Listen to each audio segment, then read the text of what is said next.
Hello everyone, welcome to my Call of Duty Advanced Warfare, Veteran difficulty, no EXO upgrades walkthrough. This is Mission 3, Traffic, and I don't really like this mission, and it's not a bad mission overall, it's just the final part where you're on those vehicles and you're jumping between them. I don't like that part, and I'll explain it when I get there. The rest of these encounters before that point are actually very easy. And this sequence right here, you'll want to stay right around this piece of cover and use your strike grenades to actually find these enemies. And the game is going to spawn in enemies from the overpass right above you after you kill a certain number of enemies. So as long as you keep track of the number of enemies that you're killing, and you prepare for the spawning of those enemies from the zipline just then, like right there, you can take them out before they have a chance to get down on the ground. And it's best you do that because these enemies that drop down from the overpass, they can set up in some pretty annoying positions where they can flank you and get the drop on you while you're in this cover. But see right there, the checkpoint triggered, so I knew that these enemies were going to spawn in, and I dealt with them. There are still a couple of enemies that will occasionally flank me. Like, I'm going to take damage in a moment from an enemy that's all the way to the right. And how he doesn't kill me, I don't know. But see right here, I took damage, and I take damage again because he's right there. And you might have noticed that when I was prepping my threat grenade, I seemed to take less flinch. And that's something I've noticed with this mission.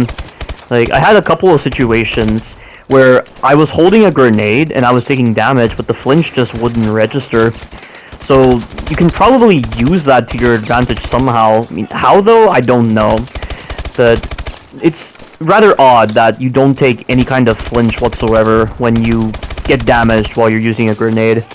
When you're aiming your gun, however, you do get flinched, and Gideon is in a spot of bother right now. I don't know what he's getting electrocuted by. Ooh, that right there, that tanker that I shot at, I don't know if that's actually triggered via your shots, or if that just occurs at a scripted point, but I think you can probably use that to your advantage to clear out a lot of the enemies if you do have the ability to detonate it. And it would really help in speeding up this encounter, but this is the last enemy, and he is dead. And something I should stress upon with this mission, I recommend searching the area for supplies so that you can restock on your grenades, and you'll want to get either the Bulldog or the S12, which are two shotguns that are crucial to this mission. They really help benefit the flow of this mission and allow you to set up in some really good power positions where you need those weapons to actually get to those power positions.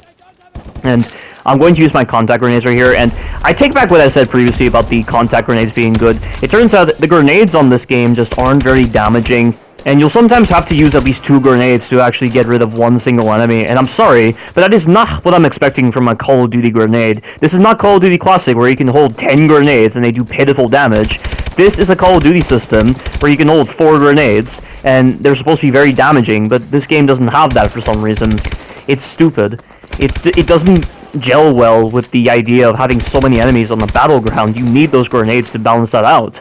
But as it stands, for this mission specifically, I only used the contact grenades at the very beginning of this combat encounter, and I'm just resorting to using this weapon right here.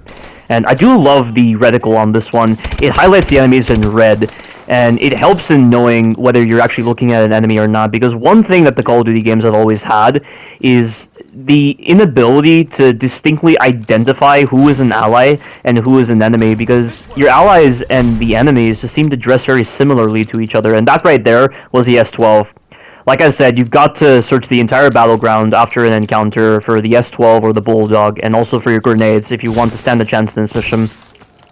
But as I was saying, like, for some reason in every single Call of Duty game, they just haven't been able to get the distinction correct between who is an ally and who is an enemy, and Seraphim17 complains about this a lot, and I 100% agree with him, although the degree to which we actually get screwed by this issue is very different between us. He gets screwed by it more than I do. But it's nice to have this kind of attachment to know if I'm staring at an enemy or not. Because you'll see right here, my allies push forward and I assume that they were enemies, but they aren't registering any kind of red outline, so I know they're my allies. And also, you do not want to push forward because at times your allies can miss important enemies. I had a moment in this encounter where my allies ran past an enemy that was just sitting on the ground level, and I had to take him out. And it just begs the question, how can they still be making this same mistake with their AI? Like, this is not as bad as World at War, however. I mean, the AI in World at War is so useless. The amount of times I get killed by an enemy because they rushed right past my AI to prioritize me, and that's just a great example of how crappy the prioritization system is on the enemies in that game. It's just so broken, and that was really the only time I encountered it in this game so far. And by the way, right here, wait for that technical to move, and then you'll want to use your S12 or your Bulldog to take out the two enemies that are jumping down from the roof. And then you'll want to come over here. You'll take a lot of damage in the process, I imagine, and you'll want to go prone. I mean, that being said, though, there are a couple of rare instances where you can get shot in that spot, but I'd take my chances. And that is the end of that sequence, and now we have this sequence right here. So you need to make a mad dash across this road and take out these enemies before they have a chance to fight back. And then this is where I'm going to use the shield. I don't like the specialist abilities. They're nowhere near as good as the Assault Exo abilities. The shield, you can't sprint when you're using the shield, and you can't fire your weapon when you're using the shield compared to Black Ops 4, for instance. And also, the overdrive ability is so useless. I don't really understand what the whole point is. I mean, all it does is just slow down the game, but the fundamental parameters of the game are still the same. They do not change whenever you're in overdrive mode, so the enemies are still just as lethal. And that is exactly what Veteran difficulty does, or any higher difficulty. They highlight just how useful or useless certain abilities are. And I've definitely noticed just how useless the shield and overdrive ability can be at times. I mean, I had to use a shield just then to actually make a mad dash to this area. I mean, the shield is a lot more useful than the overdrive ability, but it just uses up a lot of battery, and you can't replenish your battery in missions. What you get at the very beginning with your battery is all you get. There is no way to replenish it, so you gotta be very intelligent with your battery use. But now we have this crappy sequence, and the sequence coming up, there's gonna be a moment where you jump onto the next bus, and you go into this whole cinematic moment where you have to cling off the side of the bus, and then you need to use your Atlas 45 to shoot these two enemies, but the hit detection on these enemies is so weird, and it leads to a lot of inconsistencies, and I've saved all those inconsistent moments in the blooper section. But this right here, it's random how it turns out. Like, I'm going to take a lot of damage in this sequence, but there are times where you can get by this sequence without taking any damage. And see? I took damage this time. And you have to press X right here, and by the way, do not mess up these quick time events. The game isn't very lenient with how long it gives you to do these quick time events. You've got to understand which button you need to press and push it very quickly. Just mash the button. So I pressed X just then you need to press R3, and then you need to mash X during this whole moment so that you actually do the whole moment where you jump onto the bus. And then we have the next inconsistent part about the sequence.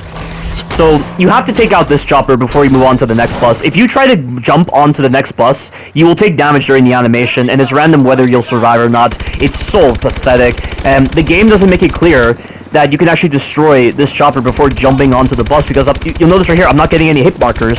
I'm getting hit markers occasionally, but I don't know if that's because I'm hitting the enemies or because I'm hitting the chopper. But you do not have a lot of time before this bus that Gideon jumped onto moves away from you, and you'll fail.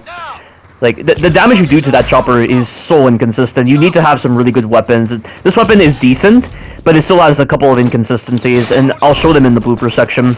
I'll show the moments where I jump onto the other bus, and then that chopper kills me or does a lot of damage to me. And then I'll also show the moments where I demonstrate just how inconsistent the damage you do to that chopper is. It's just, that sequence is garbage. That right there is just the traditional Call of Duty vehicle section that is just so ingrained in the older Call of Duty games. And this game, I don't know why it had to embrace that same design. I mean, Sledgehammer games, when they were handling World War II, the vehicle sections were so much fun, but this part right here with the vehicle sections, it's just garbage. I really don't like it, and while you don't die as frequently as you do in the older Call of Duty games, it's still equally as bad. But that right there is the end of this mission, and now on to the blooper section. So this first part with the Atlas 45, I hate it. This is the part where I restarted the most compared to that chopper moment. Like, the hit detection on these enemies makes no sense, and considering that we're being forced to use the Atlas 45, why couldn't they bother putting a better sight? I don't like the iron sight on this. It makes it so hard to see the enemies. And these enemies are normally supposed to die after about 1 or 2 shots, but you're gonna see a couple of moments where they somehow don't die. And look at that. My reticle was on him, and he was still somehow alive. And I take hits right there. I'm still using my iron sight, and he dies out. Like, you've got to somehow game the system to actually stand a chance in this section, and I don't even know if it's possible to actually fully die on this section. I don't know if it's a time sequence or it's an actual death sequence, because it feels like if you take too long to do this, you just die and you fall off the bus. But that concludes this part of the bloopers, and now we're going to move on to the chopper bloopers. And this right here, you're going to understand why this is stupid. So I'm going to take damage during this animation, and I end up dying. I then get a couple more moments like this, where I take massive damage and I somehow survive. It's just complete bullcrap because the game isn't very clear with its communication, whether you're supposed to damage this guy after you get on the second bus, or you can do it before. But this chopper, I pump in so many shots, it's still not down, and the bus gets away, and I fail. And same thing again, I'm going to shoot this chopper so many times, and I somehow manage to kill it very quickly before I even start getting on to the second bus. And same thing's about to happen again, and this is just going to be the same thing over and over again. So, yeah, worst part of this mission by far. This is the end of this mission. Stay tuned for the future missions. Thank you all for watching, and you take care now.